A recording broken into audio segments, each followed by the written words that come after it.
بسم اللہ الرحمن الرحیم۔ صحیح بخاری حدیث نمبر 171۔ رسول اللہ صلی اللہ تعالی علیہ وآلہ وسلم نے حجۃ الوداع میں جب سر کے بال منڈوائے تو سب سے پہلے ابو طلحہ رضی اللہ تعالی عنہ نے آپ صلی اللہ تعالی علیہ وآلہ وسلم کے بال لیے تھے۔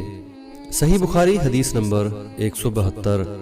رسول اللہ صلی اللہ تعالی علیہ وآلہ وسلم نے فرمایا، جب کتا تم میں سے کسی کے برتن میں سے کچھ پی لے تو اس کو 7 مرتبہ دھو لو تو پاک ہو جائے گا۔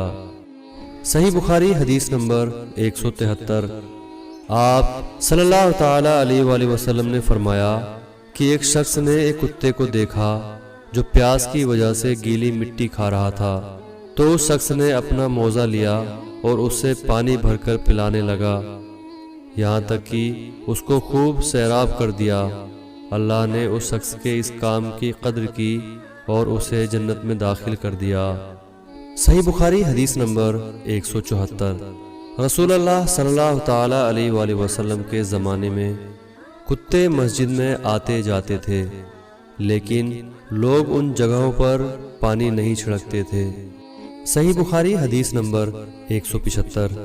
عدی بن حاتم کہتے ہیں کہ میں نے رسول اللہ صلی اللہ تعالی علیہ وآلہ وسلم سے کتے کے شکار کے متعلق دریافت کیا تو آپ صلی اللہ تعالی علیہ وآلہ وسلم نے فرمایا کہ جب تو اپنے سدائے ہوئے کتے کو چھوڑے اور وہ شکار کر لے تو اس شکار کو کھا، اور اگر وہ کتا اس شکار میں سے خود کچھ کھا لے تو اس کو نہ کھائیو، کیونکہ اب اس نے شکار اپنے لیے پکڑا ہے۔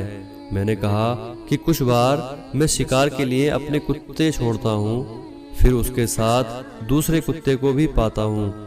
آپ صلی اللہ تعالی علیہ وآلہ وسلم نے فرمایا، پھر مت کھا، کیونکہ تم نے بسم اللہ اپنے کتے پر پڑھی تھی، دوسرے کتے پر نہیں پڑھی۔